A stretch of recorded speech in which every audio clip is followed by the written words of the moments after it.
un momento en el que los universitarios y la juventud están en el punto de mira y la educación ha salido a debate, traemos a Sin Indirectas a Emilio Vázquez, el director de la residencia universitaria Hernán Cortés, un enamorado de Badajoz, y vamos a conocerlo mejor aquí en el restaurante El Potro, situado en la calle Vicente Barrantes número 5, justo al lado de la catedral. No se lo pueden perder. Empezamos. Bienvenidos a un programa más de Sin Indirectas, aquí en BadajoZdirecto.com. Hoy tenemos con nosotros a una persona muy conocida en Badajoz, el director de la residencia universitaria Hernán Cortés, Emilio Vázquez, al que agradezco especialmente que esté hoy con nosotros. Muchas gracias a ti por acordarte de mí y yo encantado de estar aquí contigo. Bueno, Emilio, yo supongo que casi todo el mundo conoce esta residencia, pero vamos a decírselo a alguien que no conozca de nada, lo que es una residencia universitaria. Bueno, una residencia universitaria todavía habría que definirla, porque no sabemos si está a caballo entre el hotel o el colegio mayor. Nuestras aspiraciones indudablemente es un lugar donde reside el universitario que tiene que desplazarse desde su residencia habitual de casa y busca un lugar quizás lo más apetecible posible, lo más cómodo, lo más divertido y que le ayude pues a los años que tenga que cursar sus estudios a hacerlo lo más cómodamente posible. Pero claro, siguiendo la tradición clásica de los colegios mayores, nosotros, los que más o menos organizamos y planificamos, lo que pretendemos es aportar algo de lo que es la intravida universitaria, de la trascendencia que tiene, no solamente ir a la universidad por conseguir un título, una cualificación profesional, sino que la vida universitaria es única, es irrepetible, con esos 5, 3, 4, 5 años de convivencia en un ámbito fundamentalmente formativo y donde se toca y se palpa lo que es el mundo del universo cultural, aportar eso, que independientemente de la titulación que sostenga, es una aspiración a tener una formación completa. Entonces, la aspiración nuestra, o los deseos, es crear ese ambiente donde la gente pueda vivir este ambiente, este clima, ¿no? Totalmente alejada la idea del hotel, del sitio donde meramente se reside. Yo, desde luego, para hotelero no hubiese hecho el turismo, no me hubiese dedicado a eso, no. Me gusta más lo que es la cultura y la formación y el estar con la gente. Sí, esa cultura, porque además tú eres defensor del científico humanista, ¿no? De darle una parte cultural a toda esa ciencia que estudian. Hombre, es que yo creo que lo más interesante es un científico que al mismo tiempo tiene un alma de humanista, ¿no? ¿Por qué? Porque tiene el conocimiento claro de lo que es la ciencia experimental y ciencia positiva, y al mismo tiempo tiene la trascendencia y la universalidad que da el concepto humanístico, ¿no? Entonces, si tienes las dos cosas en una misma persona, difícilmente encuentras a un humanista científico. Sin embargo, puedes encontrar la perla entre el científico que se hace humanista. A base de esfuerzo y la organización y sobre todo y yo creo que de escala de valores hay gente que la cultura, creo y defiendo que la cultura es de minorías, independientemente que se pueda llegar, pero el llegar a la cultura requiere pues una continuidad, una asiduidad y una afición, y no toda la gente está dispuesta a perder el tiempo pues en oír música de una determinada forma, educarse en el conocimiento de unas tendencias de tipo literario determinada, o conocer las pinturas o la escultura de los que nos han precedido, es decir, todo todo el conjunto de lo que la humanidad ha ido aportando, ¿no? Entonces eso requiere pues una determinada preocupación, que no la gente... Un esfuerzo también, una constancia. No quisiera decir un esfuerzo, porque el que lo cultiva lo hace con placer. Y bueno, todos los que hemos pasado, porque yo he pasado por la residencia universitaria, ¿no? Todos coincidimos en que es una gran familia, ¿no? Sí. Gente que no solo vive, sino que convive. Sí, sí. Y en eso tú tienes una gran experiencia, porque tú eres el penúltimo, ¿no? De 12 hermanos. Sí, yo soy el número 11 de 12. ¿Y cómo es esa experiencia? Hombre, la experiencia es tremendamente gratificante y sobre todo muy enriquecedora, ¿no? Porque en una familia donde tienes tus padres, que como siempre he dicho, que tuvieron la habilidad de podernos transmitir a todos el sentimiento de que todos y cada uno de nosotros éramos hijos únicos cuando teníamos 11 detrás, ¿no? Pero tuvieron esa habilidad de rodearnos de ese cariño, un cariño sin ningún tipo de privaciones de exigencias y de la auténtica disciplina que se necesita para poder aleccionar a 12 niños, ¿no? A mi madre se le juntaron 5 sin saberse vestir, y entonces pues yo he tenido la suerte de hola. Buenas noches. Hola, ¿qué tal, Antonio? Antonio, mira, te presento a Emilio. Yo le presento a Emilito. Ah, perfecto. Emilito Castelar, que es un crianzo, primera de Guadiana, elaborado y embotellado por Bodegas Castelar de los Nachos, y un vinito del 2008. Vamos a dar a probar. Pues vamos a invitar a Emilio que lo cate. Muy bien, y que nos dé su aprobación. Muy bien. Bueno, me comentaba No, y el ambiente de mi casa pues fue tremendamente agradable. Mis recuerdos son muy grandes, y, o sea, muy agradables y de muchísimo cariño. Y la convivencia pues empieza a cimentar y se empieza a saber convivir en esa vida con tantos hermanos, ¿no? Que si se apagaba la luz, algunos te quitaban las patatas del plato. En aquella época se iba mucho la luz y estabas comiendo a lo mejor huevos fritos con patatas y tenías a un dragón al lado y se llevaba las patatas. Pues te voy a pedir que lo cate y te voy a pedir también que propongas un brindis para comenzar esta conversación que tenemos hoy aquí en el restaurante El Potro. Está muy bueno, está muy rico. Además huele muy bien. Yo no soy muy especialista, pero huele muy bien, sabe muy bien. Sí. Hombre, yo propondría, pues, no sé, me coges un poco, no soy yo muy creativo y muy imaginativo, pero porque esta ciudad cada día sea mejor, porque Badajoz cada día encuentre su destino, porque todavía no lo ha encontrado, porque desde que se llevaron los militares y dejó de ser Plaza Fuerte y lugar de conventos, iglesias, todavía Badajoz no sabemos si es ciudad universitaria, si es ciudad industrial, si es ciudad de servicio, y navegan por ahí y hay gente, como muchos amigos míos, Antonio García Sada, Antonio Rubio, toda esa gente quieren buscar y encontrar el destino de nuestra ciudad, pero hay que encontrarlo y que ojalá lo encuentren pronto. Pues brindemos por ello. Por Badajoz.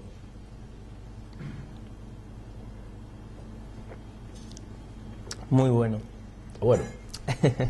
Bueno, pues sigamos con esta historia y liguemos las dos cosas, porque esta gran familia que tenía también te enseñó a vivir y a querer a la ciudad, ¿no? Sí, porque aunque nosotros vivíamos por una circunstancia de biografía familiar en un lugar que en aquella época estaba muy en el extrarradio, porque nosotros vivíamos en la calle Luis Chamizo, que toda la gente de Badajoz conoce, que es esa carreterita que sale del puente nuevo, el puente de la universidad.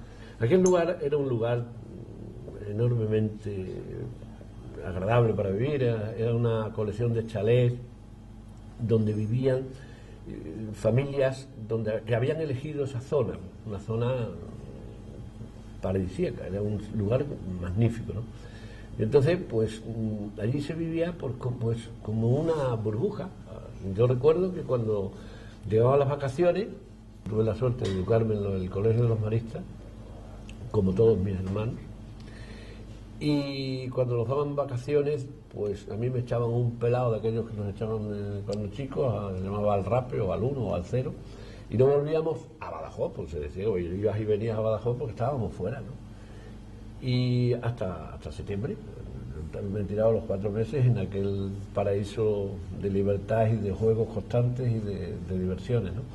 Y entonces pues la vida familiar era muy en el campo, pero al mismo tiempo con un gran atractivo de la ciudad. La ciudad era el lugar interesante, el lugar de las relaciones sociales, en donde realmente se vivía y como somos muchos hermanos, pues todos participamos de los amigos de los demás. Entonces pues yo tengo la suerte de que creo que conozco la ciudad de Badajoz en unas pocas generaciones. Todavía quedarán algunos amigos de mi padre y de mi madre, y claro, mis hermanos son muy mayores, algunos, ¿no? O por lo menos tienen algunos años, ¿no? Y entonces pues ese colectivo de amistades pues ocupa pues 50 años en la ciudad, ¿no? Esas pinceladas de esa infancia se encuentran en ese libro que he tenido la oportunidad. Yo te dije, Jorge, eso es una recopilación de recuerdos, pero con una intencionalidad simplemente de facilitárselos y dárselos a los que lo han vivido, que eran mis hermanos. No tenía ningún interés literario, ni mucho menos, de verdad. Sí, pero atrapa al que... El libro es Cañada de Recuerdos, que se puede encontrar actualmente, ¿no? En la pero vamos, si alguien tiene interés, yo se lo facilito. Porque es un libro que está hecho no para venderlo, sino simplemente para leerlo. Para leerlo el que le tenga interés. Entonces, pues no es un libro comercial. Además, está subvencionado, sería una inmoralidad venderlo, ¿no? Pero atrae y transmite mucho de esa infancia a los que no la hemos vivido y no hemos vivido esa época. Pero sí que es verdad que hay episodios como las fiestas del Carmen o lo que comentabas del jardín y todo esto que atrae mucho, ¿no? Se ve la sinceridad de una infancia. Sí, ¿no? Eso es de unos aspectos muy sinceros, muy profundos, muy vividos, ¿no? ¿Y cómo decides estudiar magisterio? Hombre, en un principio, Bradway, hay un novelista inglés, es que escribe una novela que se llama El Señor con cariño, que luego se hizo una película magnífica, por lo menos de un contenido educativo interesante. Se llamaba La rebelión en las aulas, que el protagonista era Sidney Poitier. Es un ingeniero que no tiene trabajo, como muchos están, y le dan una oportunidad de ser el profesor de un barrio marginal. Y curiosamente descubre su vocación en el ejercicio ese que nunca se le había ocurrido. Pues a mí me pasó prácticamente lo mismo. Yo estudio magisterio, a mí lo que me hubiese gustado era... Tengo una gran admiración por la carrera de medicina, me gusta muchísimo. ¿Por qué? Porque mi familia está muy relacionada con la medicina. Me hubiese gustado, lo que pasa es que en aquella época Badajoz no tenía universidad. Y entonces, normalmente el esfuerzo económico que había que hacer era muy grande, entonces no estaban las cosas como para ello. Y lo que alguna persona que quería hacer algo, pues lo que iba haciendo inicialmente era magisterio. Entonces, yo vi que a mí me gustaba enseñar cosas, me gustaba cuando mis hermanos le gustaba pues, a algún primo, a algún amigo, pues enseñarle cómo se resta, cómo se multiplica y lo que es la multiplicación, y me gustaba no jugar a las escuelas, ¿no? Pero sí me di cuenta de que la función salvífica que tiene la educación era tremendamente importante. Entonces me atrapó y entonces pues con mucho esfuerzo, en un principio de algunos hermanos, porque en aquella época ya había muerto mi padre, pues me fui a estudiar a Salamanca, y trabajando un poco al mismo tiempo mientras estudiaba, pues conseguí hacer la carrera de Filosofía y Letras, pero en la sección de Pedagogía, y desde entonces pues estoy y yo creo que he tenido la suerte de ejercer la educación, porque los distintos trabajos que he tenido han estado muy relacionados con la educación. Y en ese ambiente y esa magia que tiene Salamanca como ciudad, que además a ti te coge allí justo en el espíritu del 68, con todo lo que ello conlleva. Pero no te voy a contar, como decía el de la canción, de que no me hables más, papá, del 68, porque no me gusta dar la vara del 68. Pero sí, efectivamente, yo fui a la universidad en el septiembre del año 68, lo cual quiere decir que estaba una universidad tremendamente problematizada desde el punto de vista de opinión política. Eran los últimos coletazos del tardo franquismo, o sea, los primeros coletazos del tardo franquismo. Y desde el punto de vista cultural era tremendamente interesante. Era la época de los recitales de los cantautores. Alberti desde Roma mandaba pues sus grabaciones diciendo que España necesitaba libertad, y algún que otro cogía una guitarra y cantaba los poemas de Alberti, pero siempre mirando por la puerta porque los grises podían aparecer en un momento. Pero yo no soy de los que puedo decir que he corrido delante de los grises en mi vida, que he corrido delante de los grises. Yo no. ¿Por qué? Porque me daba mucho miedo y yo me quedaba acostado en mi casa. Me dejaba acostado en mi casa porque había tenido unos precedentes desde el punto de vista político en mi casa que nos daba miedo, y lo digo de verdad, y no me da vergüenza decirlo. ¿Por qué? Porque me vacunaron en mi casa para toda la vida, para toda actividad política, ¿no? Y entonces viví ese Salamanca intenso, muy divertido, muy bonito, porque claro, pasear por la Plaza Mayor de Salamanca o ir con libros debajo del brazo por la Rúa y acercarte a la clerecía y entrar en la Pontificia, pues eso son pues experiencias que quien no la ha vivido pues la puede vivir, ¿no? O sea, y es una cosa pues eso, única, y tengo un gran recuerdo de esos 5 años. Y con esas sensaciones y esa nostalgia con la que hablas de ello, ¿cómo vuelves a Badajoz? ¿Cómo es el momento en el que decides volver y que aquí es donde está tu vida?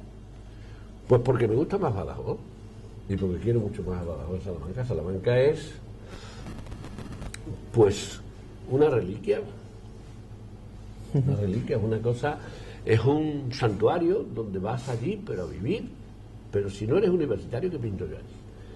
Entonces yo me gustaba muchísimo Salamanca, pero Salamanca no tiene los atardeceres que tiene Badajoz, por ejemplo, ni tiene pues ese atalayando de Covarsí desde el castillo cuando miras al río Guadiana, cuando las tardes caen, ni tiene la calle Menacho, ni tiene la gente como Jorge Moragas, por ejemplo.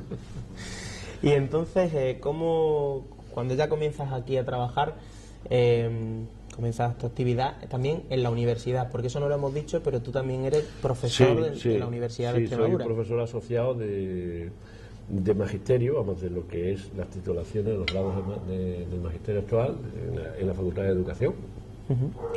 Y es una satisfacción tremenda. ¿Por qué? Porque me gusta mucho. Primero, porque tengo un clientelismo oficial, obligado. Tengo todos los días un número de gente que me aguanta el rollo que le tengo que dar, y eso siempre satisface un poco el ego, ¿no? Y que me gusta mucho, bueno, estar con ellos, me gusta mucho estar con ellos. Y en esa etapa que no has abandonado, se cruza en tu camino una oportunidad para ejercer la docencia, ¿no? Pero desde otro punto de vista, ¿no? Claro, efectivamente. Aunque el primer ejercicio, en un principio yo empecé a trabajar, porque siempre me ha traído, como antes te he dicho, la educación. Empecé trabajando en básica, en un colegio magnífico, precioso, y en el colegio de la Neja, que hoy se llama Colegio Arias Montano, y yo creo que donde aprendí más pedagogía de la gente que estaba allí. Hay un maestro, José Cacho, por ejemplo, que ya ha desaparecido, que ese me enseñó bastante más que todo lo que podía haber aprendido en Salamanca, simplemente por el cariño y el saber hacer, el saber educar, el saber estar dentro de una aula, ¿no? Y de una escuela, que en aquella época la gente cuando se queja que tiene una ratio de 27, este amigo mío llegó a tener hasta 68 niños en primero, para enseñarlos a leer, y en enero leían todos.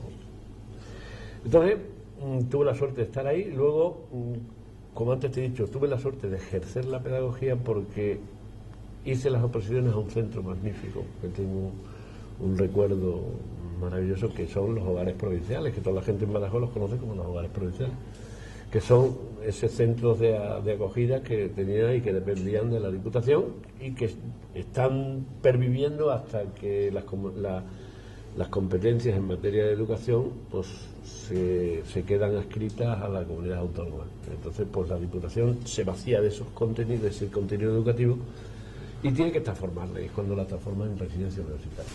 Como actualmente la conocemos. Exacto. Pero en esa etapa de los hogares, yo sé que la recuerdas con mucho cariño, porque fue, supongo, un reto y una satisfacción. Hombre, yo realmente ahí es no solamente yo, sino todo el conjunto de gente que estuvo conmigo, porque yo por lo menos llegué a una institución con casi 500 internos, donde la Diputación era la institución que se encargaba de todo lo concerniente a la atención física, mantenimiento y educación. Lo que pasa es que desde siempre, la gente, y hay que tenerlo en cuenta, y eso yo se lo aconsejaría a todos los que se acercan a este tipo de instituciones con mucha crítica. La gente, los profesionales que llevaban esas instituciones, sean órdenes religiosas como preceptores o cualquiera de los títulos que le queramos dar a este tipo de profesión, lo hacían de la forma que mejor sabían y que posiblemente podían hacerlo debido a la escasez que muchas veces de medios tenían, sobre todo medios técnicos. Casi siempre en esta época lo que se pretendía era cubrir las necesidades físicas de alimentación y cobijo y vestuario. Y se desconocía, o por lo menos no se tenía un conocimiento técnico profundo de la importancia de la educación. Cuando la Diputación decide nombrar, o por lo menos contratar o sacar a concurso una plaza de especialista en educación con rango de licenciatura, es a partir del año 79, y que yo tengo la suerte de entrar en ese concurso, hice mis oposiciones. Entonces, es por primera vez cuando un técnico de características de educación superior se hace cargo de ello. Entonces, se va a abandonar una forma de carácter fundamentalmente asistencial para convertirse en un centro educativo. Entonces, todos los errores que se han visto, se han comentado, que incluso hay literatura al respecto, incluso literatura desde el punto de vista en este centro concreto, yo creo que más responde a falta de conocimiento y falta de información por parte de las instituciones que quizás por negligencia o malas prácticas, ¿no? Entonces yo creo que tuve la suerte de encontrarme con esas circunstancias y nutrirnos, porque la Diputación se nutre de un grupo de profesionales magníficos, de 30 o 35 personas, que gracias a ellos pues salió adelante. Pues existía, ya pudimos contratar pues a un médico, a una psicóloga, a asistentes sociales que ya tenía el centro, y un plantel de maestros que hicieron y ejercieron una labor verdaderamente maravillosa. Bueno, y esa es lo que tú decías, ¿no? Este tipo de instituciones se centra mucho en la asistencia, actualmente ya en la formación, quizá la asignatura pendiente por la dificultad de añadirlo es el afecto, ¿no? Claro. Crear... Existe un tipo de niños con unas características muy especiales que necesitan especialistas muy cualificados. Un niño que vive en un ambiente marginal, rodeado de situaciones de violencia constante, de escasez y penurias económicas, y de faltas de modelos de identificación porque sus padres no tienen, por desgracia, o viven en unas circunstancias realmente de familia totalmente desadaptada, desestructurada, como queramos decirle, ese tipo de niño va a crear un problema como fenómeno educativo, que se le tiene que dar una respuesta con unos medios y unos especialistas distintos de los habituales que va a encontrar en el circuito normalizado de los colegios que se va a encontrar en su propio barrio. Ese niño va a crear problemas siempre, porque la respuesta educativa no es la apropiada. Entonces, ese sería el tipo de niño normal. Buenas noches. Hola. Bueno, Emilio, te presento a Iván. Hola, Iván. Sí. Que es el cocinero del restaurante El Potro, que hace verdaderas maravillas. Cuéntanos, Iván. Bueno, pues os he traído un entrante que son unas verduras horneadas con mozzarella y pesto. Ya que empezamos como la Semana Santa, vamos a quitar un poquito de entrantes de carne y bueno, vamos a empezar un poquito con la verdura. Espero que os guste y... Sí, nos va a gustar. Pues seguro, porque tiene una pinta... Estupendo. Y además, para los que estamos gordos, fenómeno. Nos viene estupendo. A degustar, ¿vale? Pues muchas gracias. Pues en un momentito lo degustaremos. Antes te pido que pueda finalizar con lo que comentábamos. Este tipo de niños, que podríamos decir, si tienen restos familiares, pues todavía pueden, que los afectos, la maduración afectiva, puede colaborar bastante en el proceso de reestructuración o de educación de este niño. Lo malo es cuando en aquella época se les quitaba de ese ambiente, porque era nocivo indudablemente, y se les incluía en unas instituciones donde las referencias eran los compañeros con las mismas propias experiencias. Y como se suele decir que en el mejor de los casos esos niños tenían 3 madres, cuando las instituciones estaban muy bien dotadas, pues tenían a la madre de la mañana, a la madre de la tarde y a la madre de la noche. llegamos a conocer niños que con 6, 7 años, pues algunos, como ocurrió, no sabía hablar. Y este niño pues no habla. Y empezamos a hacer unos procesos de exploraciones desde el punto de vista de especialistas, y el niño no tenía ningún tipo de patología. Lo que pasa es que el desarrollo del lenguaje era pésimo y le era más cómodo porque casi todo, él no tenía que pedir absolutamente nada, estaba perfectamente atendido. Lo que ocurre es que el marco referencial del niño ni apenas le interesaba. Pues en un momentito seguiremos hablando del tema de la educación. Vamos a dar buena cuenta del plato que nos ha puesto Iván, y en un momentito volvemos aquí en Sin Indirectas. Muy bien.